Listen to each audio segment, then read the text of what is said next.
Hey guys, welcome to another segment of the Grind Never Stops podcast.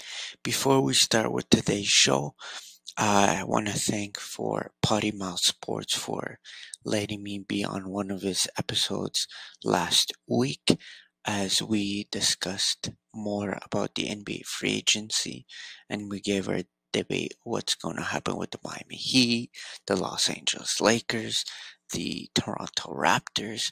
So all this we talked about with Brandon from Potty Mouth Sports and Jordan. You can check that out at Potty Mouth Sports on YouTube, Spotify, Apple Podcasts, and you can follow him on Twitter and Instagram at Potty Mouth Sports. But let's get back to the real business here at the Grind Never Stops podcast. This is episode 2 of the NBA free agency recap. As you guys all know, in my first episode, we recap mostly all the important deals. I usually don't talk about deals and signings and trades that don't mean anything. But the one trade that I want to talk to you about is Patrick Beverley. Patrick Beverley was always thinks that he's a great defender, or people thought he was a great defender, but nobody realized that he's not a great offensive player himself. And he might be an aggressive defender, a grinder, but I don't think that he's a great player. Because if he was a great player, he wouldn't be traded a lot of times. Because as you guys all know, he started his career with the Rockets. He got traded to the Clip. He got traded to the Clippers, and then now he got traded to Memphis, and then he got traded back to Minnesota. So you go from being a top team in the Western Conference to a 8 seed team to now a bottom team. And that's why Patrick Beverley is not a great player. And that's why he was traded for all these unrelevant players. And for the Clippers, getting Eric Bledsoe might revive Eric Bledsoe's career because he has struggled the last 2-3 seasons, especially last season where he had one of his worst percentages of every stat in his career. So maybe that will revive Eric Bledsoe's career. But we need to see that if Bledsoe is gonna connect with Kawhi and Paul George, because the Clippers, what they missed was that real point guard, because Reggie Jackson is not a true point guard. He's like a shooting, aggressive shoot first point guard. But Bledsoe can play defensive end, but he might have been a liability when he was with the Bucks and the Pelicans. But we need to see if the Clippers will use him more and take the more pressure that Kawhi Leonard has had, or that Paul George has had, and the Reggie Jackson and the Morrises and the Zubac. All these guys, they need to share what they're doing, because what they're doing now, Kawhi was doing too much, and when the guy that does too much and miss the rest of the playoffs, it takes a hold on your team. And Paul George, he stepped up when Kawhi was injured. But what happened last season when everyone was healthy? So Paul George is going to work harder now, because Kawhi is gonna probably miss the first half of the season with a torn ACL. He'll probably be back like Klay Thompson, in which we will talking about in just a second. So Kawhi Leonard, you don't know when he'll return, but it's expected that he will return near the first half of the season. That means that Bledsoe, Jackson, George, Morris, Kennard, all these guys, they need to step up because for sure they won't have Kawhi to start a training camp. So the Clippers need to make a move. I don't know because they don't have much pieces, and the chemistry was good because they did reach the Western Conference Finals without Kawhi Leonard. So that was a good season for the Clips. But again, it was another defeat. The Clippers will get better, and them signing Kawhi is a great and bad move because you don't know when Kawhi Leonard is gonna play, but it's like one of the top players in the NBA and you re-sign him, and that is obviously good news. But his injury is always a problem for Kawhi Leonard ever since he got injured by that bum Zaza Pachulia when he was with the Spurs, and Zaza was with the Warriors in game 1 of the playoffs. And that was a long time ago, but since then he has rested, he has missed games because of injury, and that was his quad, and now he torn his ACL. So we need to see if Kawhi Leonard will be healthy, because another guy that we need to make sure that he's healthy is Anthony Davis, who recently hired a new trainer for him to train better because he's been injury prone for a long time. And that's what this free agency episode is about, because Russell Westbrook got traded to Los Angeles for all these bums, as I explained in my first episode of the free agency recap. So it's about Anthony Davis if he can stay healthy, because obviously the Lakers will need him. They won't need him as much as they needed him last season, because now they got Russ, they got Carmelo, they got Kendrick. They got players that can get it done. And the only key player that the Los Angeles Lakers are going to miss is AC Alex Caruso. Is his defense and his offense off the bench. They are going to miss that play just a little. But I think that Kendrick Nunn is a great defensive player, and that was a steal, and that was a big mistake by the Miami Heat. But we'll talk about the Heat in just a moment. But the Lakers, they need to rely and make sure that AD trains properly for him to not be injured, as he's always been. He's always been injured. And he's a young player, and for him to be injured that many times at a young age means something is wrong.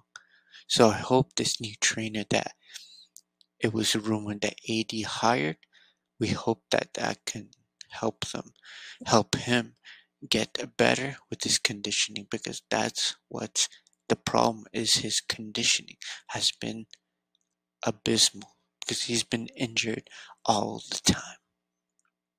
But let's go for the Miami Heat. So Miami Heat, as I said, if you want to get something, you gotta give up something. So basically the Miami Heat have gave up Kendrick Nunn, Goran Dragic, Precious Achiuwa for Kyle Lowry. And people are thinking that Miami Heat are out of their mind. No, they're not out of their mind. Because Kyle Lowry is a champion. He's a champion. Goran Dragic is not a champion. Precious Achiuwa is not a champ. He's a sophomore. Kendrick Nunn is a sophomore as well. So you're getting rid of those three guys, but what you're getting back is an NBA champion, a franchise leader of a team of one country. And yes, there is times that Kyle Lowry shrank in the playoffs, but he's a champion. So you're bringing that championship integrity to the locker room. Because Jimmy Butler might be the leader and might be the cash money man, but he's not a real leader. And Lowry, what he will bring to the Miami Heat is 3-point shooting. He'll bring championship to the locker room. and he's a bulldog, as everyone says. So he plays great defense. So he will go inside, try to grab rebounds, and that's what Kyle Lowry is. And people say that he'll come off the bench, and I think that's crazy, to be honest with you, that Kyle Lowry will come off the bench. But because people say that Tyler Hero will start over Kyle Lowry, that might happen, but I think that's crazy as it sounds. Kyle Lowry? Come on, that's just being disrespectful. Think Kyle Lowry, his career is over. His career is not over. He averaged last season 19 points, 5 rebounds, and 7 assists. And people say, oh, because he was the only one doing everything.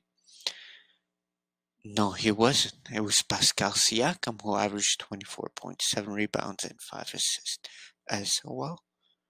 And Lowry has been doing it ever since he came. But on the Raptors 9 seasons ago.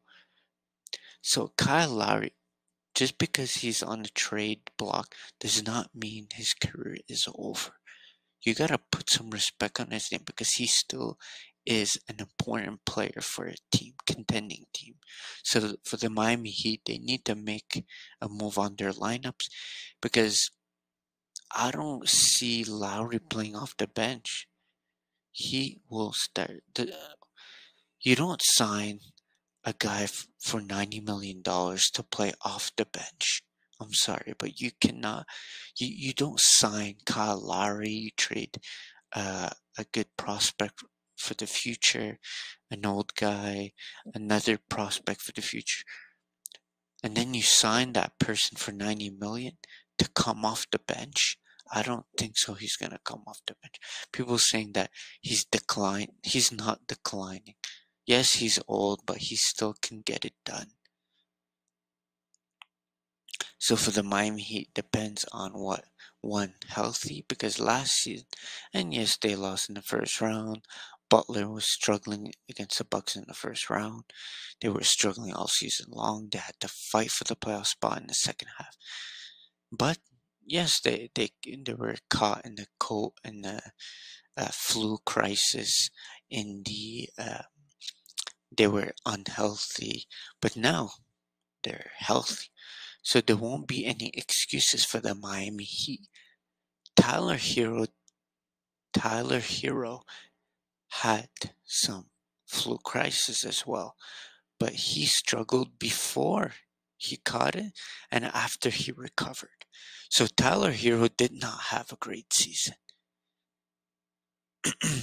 So for the Miami Heat, it relies on everyone. Everyone has to do their role. And don't worry, we didn't forget about Bam Adebayo. He is he is probably the key piece of this Miami Heat team.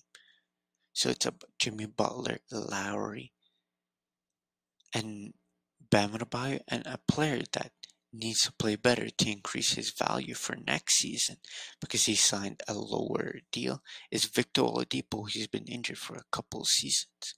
So he needs to play better to increase his value for next season. So another contract that people were not happy about was Terry Rozier, who's known as Scary Terry. But you guys should know that Terry Rozier had a great season. Like, I know the contract might be too much, but the man is a starter. He's 27 years old, played with the Boston Celtics for most of his career, and signed with the Hornets 2 seasons ago. But this season, he averaged 20 points per game, 4 rebounds, and 4 assists. Started in every single game, averaged 34 minutes. From 3-point range, he shot 30%, not that great. From the field, 45%. But for the free throw line, he shot 81%. But you saw that Rudy Gobert averages 14 points, 13 rebounds, and people thought he's the all-star, which I talked about in my last episode about the Utah Jazz fan thinking that the Jazz have 20 All-Stars. So, if a guy averages 14 points, 13 rebounds, and defensive specialist and gets paid hundreds and hundreds millions of dollars, which he got the extension last season, not this past, but 2 seasons ago. But Terry Rozier averages 20 points, 4 rebounds, 4 assists. He's a great defender. He's athletic, so he might have earned 80% of the money that he got, which is $90 million. So Terry Rozier is a great player. It's not a superstar, but it's a great player. And if you're great, doesn't matter. This is how the NBA works. You play well, you average great points, you play amazing in your role, you will get that bag. So free agency is about to finish pretty soon, so they're just like minor deals. I don't think there'll be more trades. There might be a trade coming out of Cleveland because I don't understand what the Cleveland Cavaliers are doing. So they trade for a veteran in Ricky Rubio, who's not that great. He might be one of the best. Not one of the best, but like top 15, top 20 pass first point guards. But he's not a great player. He won't take the Cavs to the playoffs. No. But I don't understand why the Cavs went to get Rubio. And I don't understand why the Cavs signed Jarrett Allen to a big extension after drafting Evan Mobley at a USC, who's also a center. I don't understand because got JaVale McGee, and like they got too many front court players. So I don't understand why you signed Jarrett Allen for that much money. Why you draft a center and even Mobley. I have no idea. And why would you trade for Ricky Rubio? Because the backcourt that's gonna start is Darius Garland and Colin Sexton. And Rubio might not play big minutes. So maybe they're going to use these boys for trade value. But I still don't understand on the center position. And Jarrett Allen doesn't deserve that much money. But it's the Cleveland Cavaliers. They have known to make horrible trades and signings in their franchise. Okay, so the last segment we're going to do is how people are still disrespecting and don't know basketball and think that LeBron is not the best player in the world in the NBA. So he got 0 votes from executive and scouts and all that, these garbage people, for being a best player in the world.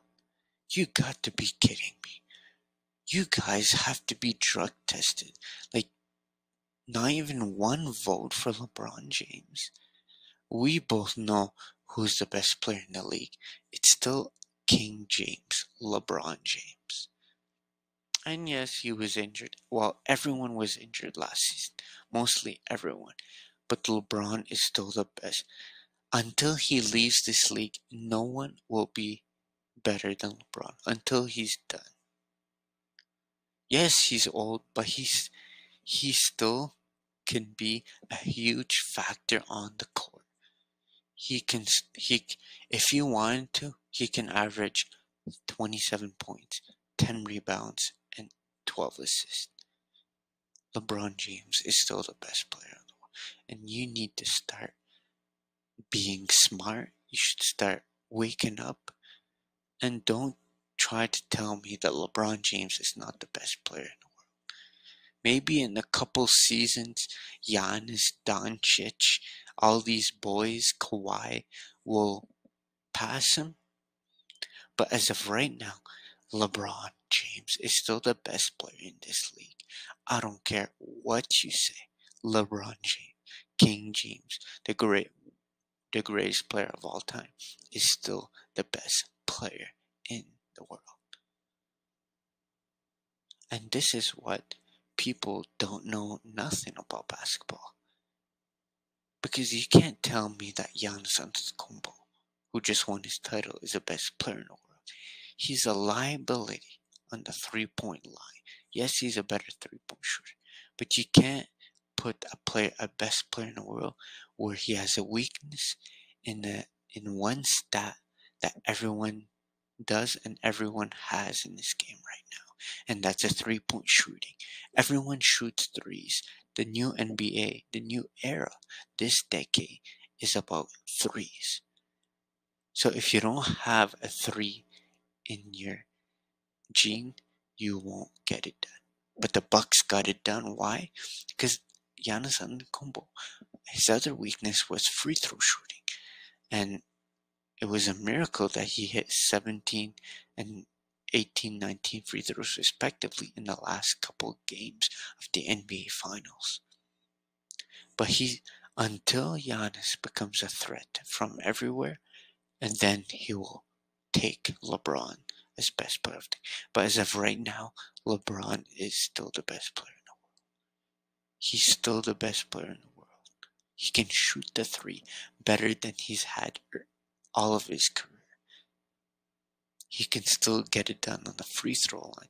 He can still get on the paint whenever he wants. LeBron James is still best player in the world.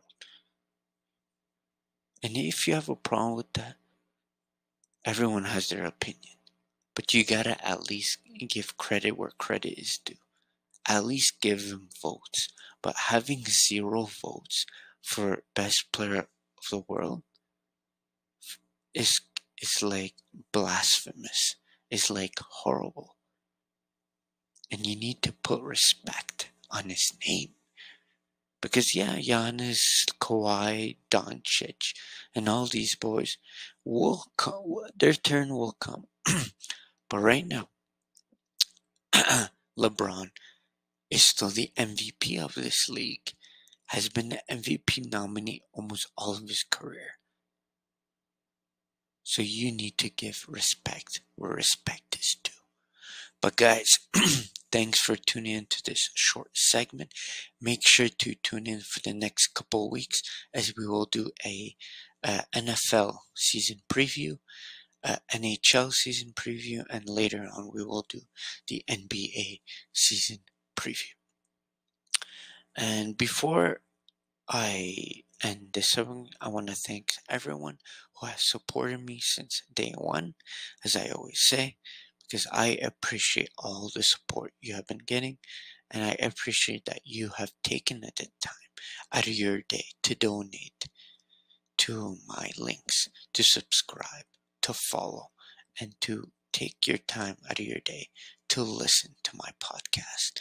And I appreciate and I love you all. Thanks. Keep up the support. Keep sharing. Keep liking. And I'll improve my podcast. But also, I want to thank again Potty Mouth Sports for bringing me in his last episode. We'll be doing more collaborations with Brando and Jordan and Potty Mouth Sports overall. So make sure to tune in and to check both of us out. Potty Mouth Sports and Grind Never Stops podcast. We here, the grind never stops. We don't run away from the grind. We don't have Paul Georges on our team. We keep grinding until we reach our goal. But anyways, thanks for everyone who's tuned in. This is a segment of the Grind Never Stops podcast. This is your host, DJ Joe, signing out. Mamba out.